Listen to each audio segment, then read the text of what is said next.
Selamat datang di channel Cerita Cinta, channelnya cerita cinta romantis. Sebelum lanjut, mohon dukungannya dengan like dan subscribe dulu. Hasrat Nikmat Sugar Daddy, bagian 30. Terima kasih, makan siangnya hari ini menyenangkan, ujar Sofia, saat mereka dalam perjalanan pulang ke tempat kerjanya. Satria tersenyum. Kalau kalian pindah ke Jakarta, kita bisa makan siang bersama setiap hari. Ucap Satria, matanya menatap keluar jendela, namun tangannya mengusap kepala Dikta yang tersuruk di pelukannya. Sofia mencebik. Ada udang di balik batu, batinnya meledos. Dikta seneng gak kalau ada papi? Tanya Satria memulai percakapan dengan gadis kecil itu. Dikta mengangguk.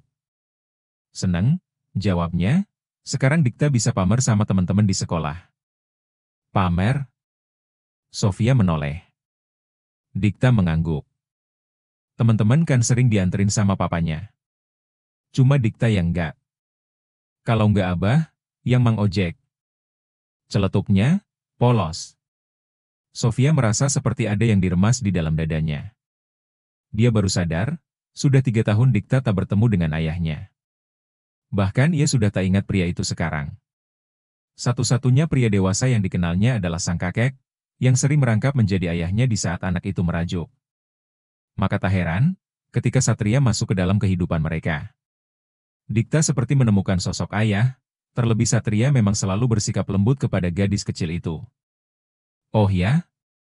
Ujar Satria menatap mata jernih milik gadis kecil dalam dekapannya. Dikta mengangguk. Besok, gak akan ada lagi yang ngatain Dikta gak punya papa. Kan tadi teman-teman lihat pas papi dateng, jawab bocah itu lagi, balas menatap mani kelam sang ayah sambung. Sekarang Dikta punya papa, ujarnya melingkarkan kedua tangannya di tubuh Satria. Pria itu terdiam. Perasaan hangat pun kini menjalar di rongga dadanya. Apa begini rasanya punya anak? Lalu dia tersenyum. Dikta mau nggak, kalau tinggal sama papi? Tanya Satria mulai menunjukkan maksudnya. Gumam anak itu mengerutkan dahi. Pindah ke Jakarta mau? Lanjut Satria, sekilas melirik ke arah Sofia, yang sedang menggelengkan kepalanya pelan. Dikta terdiam, seperti berpikir. Kemudian menoleh ke arah ibunya yang tak merespon apapun. Nanti di Jakarta tinggalnya sama papi? Tanya anak itu. Satria mengangguk. Sekolahnya gimana? Tanya Dikta lagi. Pindah. Terus teman-teman? Nanti juga banyak teman di Jakarta. Ke sekolah siapa yang ngantar? Emang Abah boleh ikut? Tanya Dikta dengan polosnya. Satria terkekeh, menempelkan keningnya dengan kening Dikta. Nanti papi yang antar tiap pagi, ujar Satria. Serius? Tanya bocah itu dengan binar di matanya. Satria mengangguk. Mau. Ujar Dikta dengan riangnya. Satria kembali tersenyum, lalu melirik ke arah Sofia yang membelalakan matanya tanda tak setuju. Tapi Mama gak mau ikut. Gimana, ya? Tanya Satria menggaruk kepalanya yang tak gatal, berlagak bingung. Oh ya? Satria mengangguk. Kemudian Dikta menoleh ke arah ibunya. Mama gak mau tinggal sama papi? Mama kan kerja, jawab Sofia dengan cueknya. Mamanya kerja?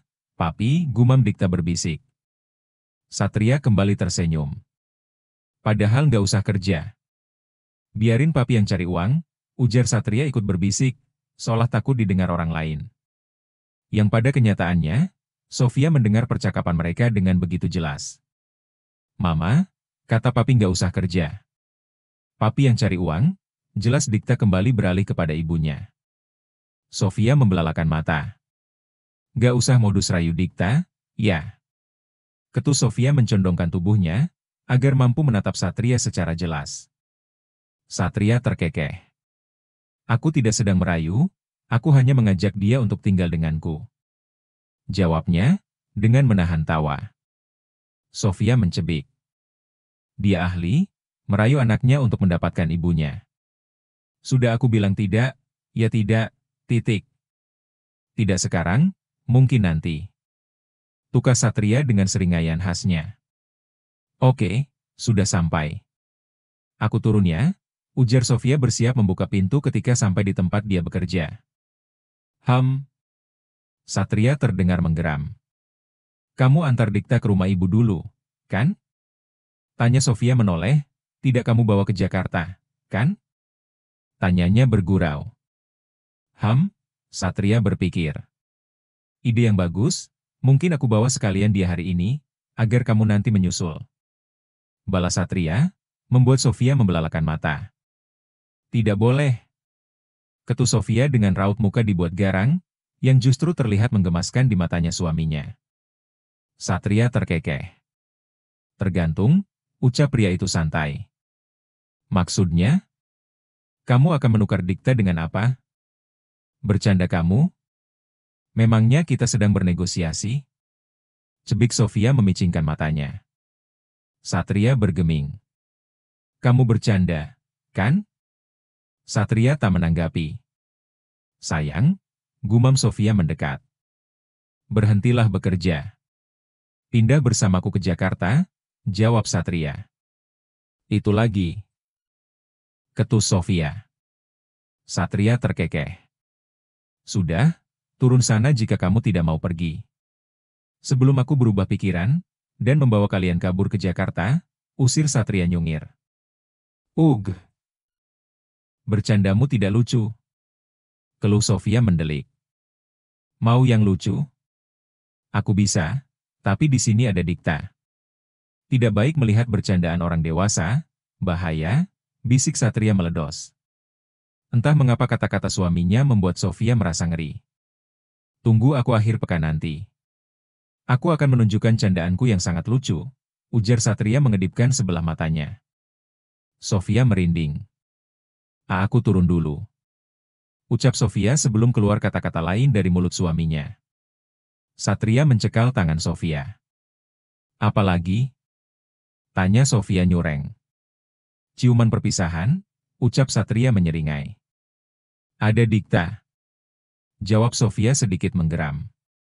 Dia tidur, jawab Satria melirik ke samping, yang mana Dikta memang terlelap entah sejak kapan. Sofia mendengus, sementara seringaian Satria semakin lebar.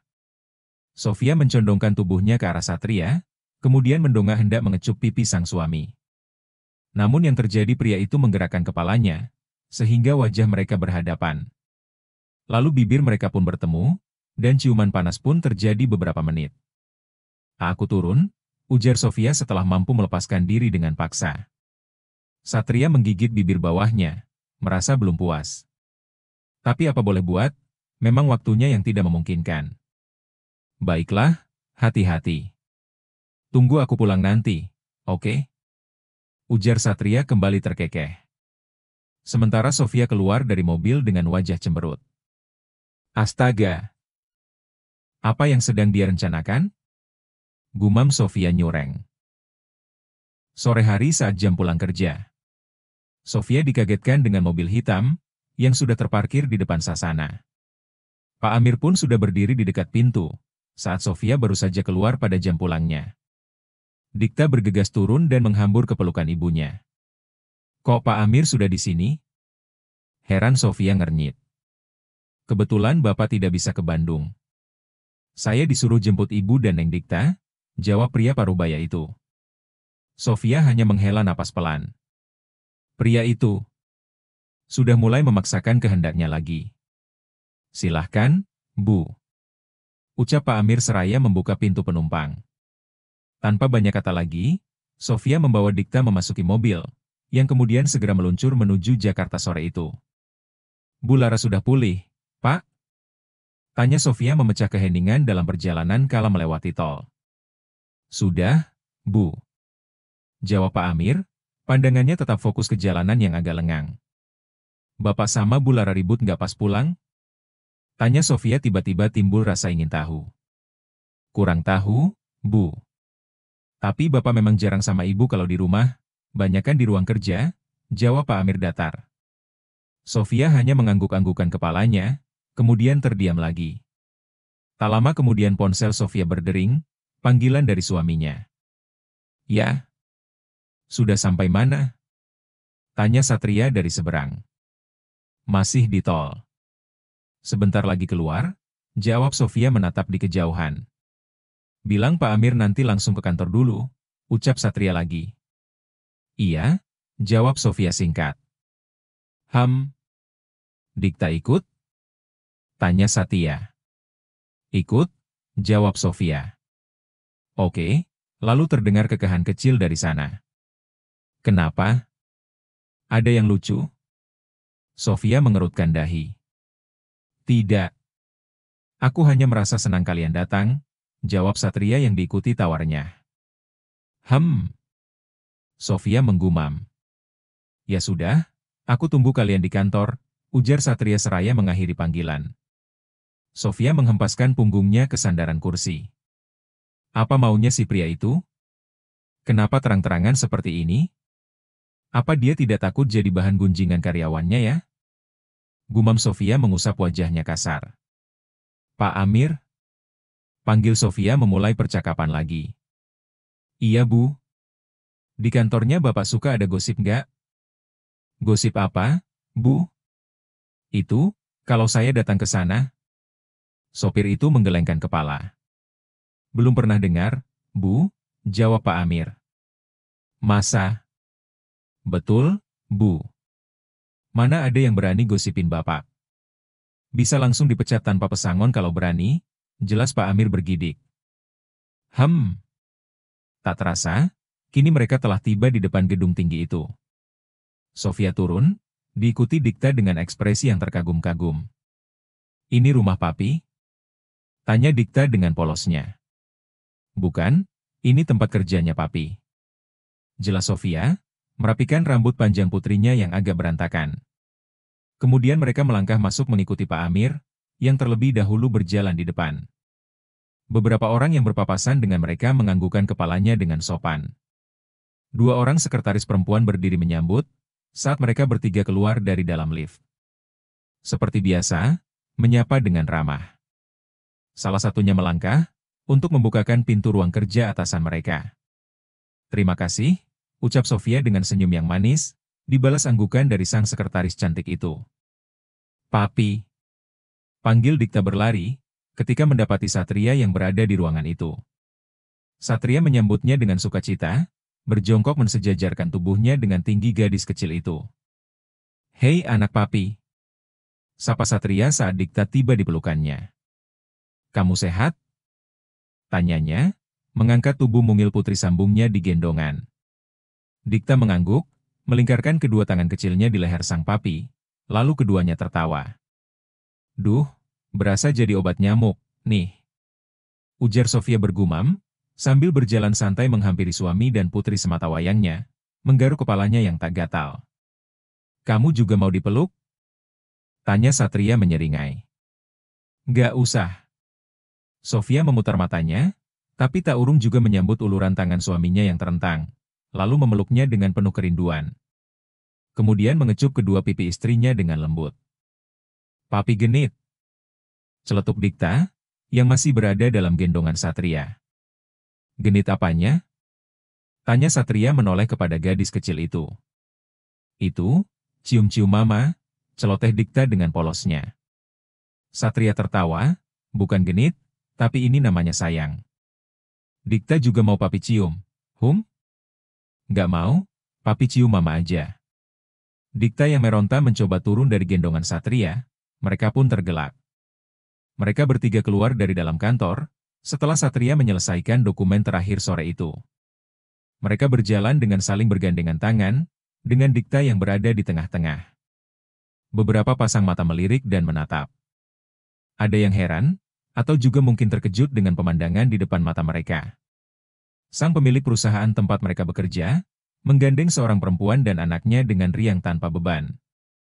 Padahal semua orang di gedung itu tahu, siapa perempuan yang selama ini mendampingi atasan mereka. Sofia sedikit menundukkan kepala, mencoba menghindari tatapan orang-orang yang dia temui. Dia tahu apa yang mungkin sedang mereka pikirkan. Tidak mungkin karyawan suaminya tak mengetahui, siapa yang selama ini menjadi pendamping atasan mereka. Mendadak rasa malu memenuhi benaknya. Lain kali tegakkan kepalamu, ketika sedang berjalan dengan aku. keluh Satria ketika mereka telah berada di dalam mobil. Sofia mendongak. Tidak usah menyembunyikan wajahmu. Mereka tidak akan berani macam-macam, ujar pria itu lagi. Aku hanya... Tidak usah malu ataupun risih. Kamu istriku, potong Atria. Kamu berhak mendapat penghormatan yang sama dari semua orang yang bekerja di bawah naunganku. Lanjut Satria, menggenggam erat tangan Sofia. Tapi aku... Tidak ada yang mengetahui kita menikah secara siri. Kalaupun mereka tahu memangnya kenapa? Toh kamu tetap istriku. Terang Satria lagi, apa kamu tidak berlebihan memperlakukan kami seperti ini? Maksudku, kamu secara terang-terangan membawaku ke Jakarta. Membiarkan aku masuk ke kantormu, dan semua orang di sana mengetahui tentang aku dan Dikta. Aku hanya... Sofia kembali menggantung kata-katanya. Kamu aneh, gumam Satria. Sofia terdiam. Di saat perempuan lain berusaha keras, agar bisa diakui secara publik oleh laki-laki yang memelihara mereka. Tapi kamu malah ingin bersembunyi dari semua orang, padahal kamu sudah jelas sebagai istriku sah secara agama, ujar Satria nyungir. Sofia mengulum bibirnya. Aku tidak mengerti jalan pikiran kamu. Banyak wanita yang berlomba-lomba ingin berada di posisi seperti kamu sekarang ini, tapi sepertinya kamu tidak mau keberadaanmu diakui. Sofia menghela napas pelan. Aku cuma takut pandangan orang berubah terhadapmu, wibawamu akan hancur di mata mereka yang mengenalmu, jelas Sofia memberi penjelasan. Bersambung.